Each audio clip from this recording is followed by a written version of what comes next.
छोटा सा बंटी था।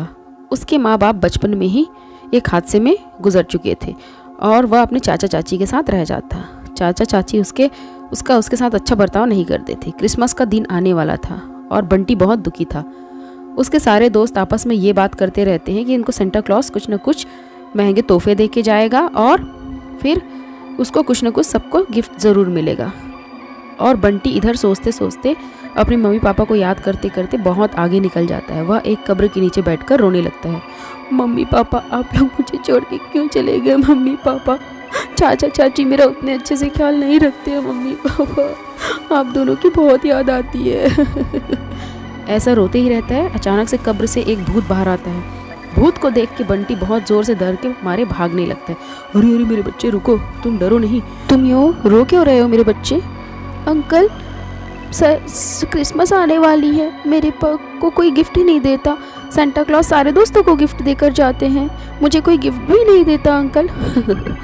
कोई सेंटा क्लॉज नहीं होता बच्चे, वो उसके मम्मी पापा गिफ्ट रखते हैं और उसको सेंटा क्लॉज का नाम दे देते हैं। उनके मम्मी पापा ही गिफ्ट रखते हैं। अरे इसका मतलब मुझे कभी गिफ्ट नहीं मिलेगा क्योंकि मेरे मम्मी पापा तो इस दुनिया में ही नहीं है। अरे तुम चिंता ना करो, तुमको क्रिसमस के दिन बहुत अच्छा गिफ्ट मिलेगा और उसको स्वयं सेंटा क्लॉज ही देने आएंगे, समझे? अब तुमको क्या चाहिए बोलो? मुझे ना बहुत भूख लग रही है, मुझे खाना चाहिए। अच्छा ठीक है, खाने में तुमको क्या क्या चाहिए बताओ? मुझे बहुत सारे अच्छे अच्छे पकवान खाने हैं। चलो, वो अपनी आंखें बंद करता है और उसके सामने ढेर सारे पकवान, उसके पसंदीदा पकवान आ जाते हैं। बंटी यह सब देखकर चौंक भी जाता है और बड़ा खुश हो जाता है और वह सारी चीज़ें फटाफट से फिनिश कर लेता है। जल्दी जल्दी सारी चीज़ें खा लेता है। कैसा लगा तुमको खाना? बहुत टेस्टी था भूत अंकल। अब मैं बहुत रात हो चुकी है, मैं चलता हूँ वरना चाची चाचा बहुत गुस्सा करेंगे। ठीक है, आप क्रिसमस के दिन ज़रूर आइएगा। हाँ मेरे बच्चे जाओ, तुमको कभी भी मेरी ज़रूरत पड़े तो मैं आऊँगा। और वह इधर बंटी घर आता है तो उसकी चाची उसकी अच्छी खबर लेती है। कहाँ गया था तो इतनी देर तक? तुझे पता नहीं इतने सारे ढेर सारे काम है? चाची, मैं अभी जाके मार्केट से सामान लेकर आ जाता हूँ। वह सामान लेकर आता है, उसमें कुछ चीज़ें कम रहती है और उसकी वह खूब पिटाई करती है। ऐसे तू बाज नहीं आने वाला, तू बहुत बिगड़ चुका है, समझा? नहीं चाची, मैंने तो कोई पैसे एक्स्ट्रा खर्च ही नहीं किए, आपने जो सामान लिखा था मैंने वही लाया। झूठ बोलता है मुझसे जुबान लड़ाता है। और उसको बहुत मारती है उसकी चाची। नहीं चाची, मुझे मत मारो चाची। चाची नहीं, चाची नहीं नहीं नहीं। मम्मी पापा, आप लोग कहाँ चले गए? मम्मी पापा, मुझे छोड़ के क्यों चले गए अकेला? मम्मी पापा ऐसा सोचते रहता है। और फिर उसकी चाची उसको सज़ा के तौर पर एक रूम में अकेले बंद कर देती है। नहीं चाची, मुझे डर लग रहा है, चाची मुझे बाहर निकाल लो चाची। वह सारी रात तड़प तड़प के रोते रोते सो जाता है और जब सुबह होती है, उसकी नींद खुलती है तो उसकी चाची फिर से आती है। रात में तो तुमको बहुत अच्छी नींद आई होगी क्योंकि तुम अकेले रूम में जो थे। हाँ चाची, अब आइंदा कोई गलती नहीं करूँगा, मुझे बहुत भूख लगी है, मुझे कुछ दे दो। अरे रुक जा, कचरा फेंक क्या, फिर तुझे कुछ देती हूँ। हाँ ठीक है चाची, अब तो दे दो कुछ। हाँ, तेरा रात का खाना बचा हुआ है ना, वही चुपचाप खा। बंटी सारा खाना बिना कुछ बोले चुपचाप खा लेता है और वह अपने मम्मी पापा को बहुत मिस करता है। काश मम्मी पापा आप जिंदा होते तो मुझे ऐसा खाना खाने कभी नहीं देते। वह चुपचाप अपने दोस्तों के पास जाता है और बड़े शान से कहता है, इस बार ना सेंटा क्लॉज मुझे भी बहुत अच्छा वाला गिफ्ट देंगे। अरे तुझे सेंटा क्लॉज तो कभी गिफ्ट नहीं देते। और सारे बच्चे भाग भाग के आने लगते हैं। सारे बच्चे बहुत सारा गेम खेलते हैं, फिर थक जाते हैं। चल हम आपस में बैठकर बातें ही कर लेते हैं।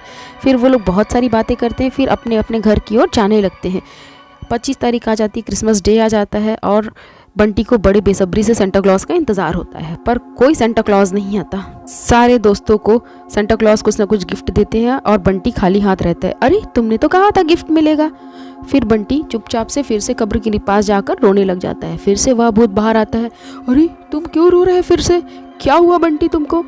अंकल, मुझे कोई सेंटा क्लॉज ने कोई गिफ्ट नहीं दिया। मेरे सारे दोस्तों को बहुत सारे गिफ्ट मिले। सेंटा वेंटा क्लॉज कुछ नहीं होता बेटा, वो गिफ्ट उसके मम्मी पापा रख कर जाते हैं। तुम घर जाओ, तुमको सच में रियल सेंटा एक बहुत ही अच्छा गिफ्ट लेकर देगा। अंकल, मेरे पास तो नए कपड़े भी नहीं हैं। अरे इतनी सी बात, लो चलो नए कपड़े पहन लो।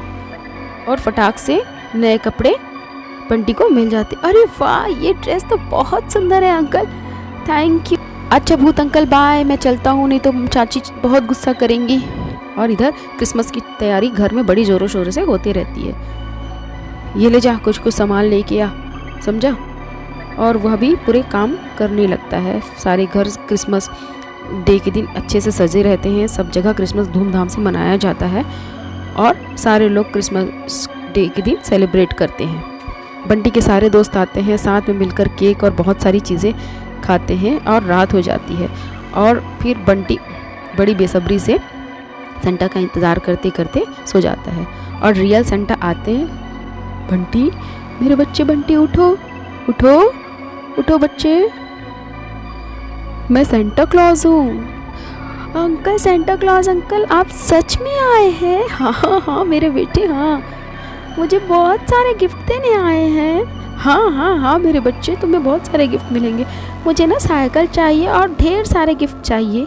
ठीक है, ये लो तुम्हारी साइकिल। और साथ में वह ढेर सारे गिफ्ट और एक डंडा देता है। और भूत अंकल कहते हैं कि जब भी तुमको कुछ लगे, दिक्कत में हो, तो मन में कहना, चल डंडे अपना काम दिखा। और फिर मैं डंडा अपना काम दिखाने लग जाएगा। चलो अब मैं चलता हूँ, merry Christmas. Merry Christmas uncle, bye. ऐसे करके वह चले जाता है। और रात होती है और उसकी चाची उसके रूम में आती है और ढेर सारे गिफ्ट और साइकिल देखकर वह दंग रह जाती है। और उसके दोस्त लोग भी दंग रह जाते हैं। अरे वाह, तुझे तो इतने सारे गिफ्ट मिले, वाह, मज़ा ही आ गया। तूने चोरी किए क्या? कहाँ से तुझे इतने सारे गिफ्ट मिले? बता, नहीं तो। नहीं चाची, मुझे सेंटा क्लॉज ने सारे गिफ्ट दिए। झूठ मत बोल, कोई सेंटा वेंटा नहीं होता है, समझे? बता, नहीं तो तेरी जान ले लूँगी। यह मन में बोलता है, चल डंडे अपना कमाल दिखा। और वह डंडा कमाल दिखाने लग जाता है, उसकी चाची को ज़ोर ज़ोर से मारने लगता है। बंटी बेटा, मुझे माफ़ कर दो, आज के बाद मैं तुझे कभी परेशान नहीं करूँगी। बंटी, मुझे माफ़ कर दे, इस डंडे को रोक बंटी। फिर वह डंडा खुद से रुक जाता है और इस तरह अच्छा काम करने पर उस भूत को मुक्ति भी मिल जाती है। कहानी अच्छी लगे तो मेरे चैनल को लाइक, शेयर एंड सब्सक्राइब करिए। धन्यवाद।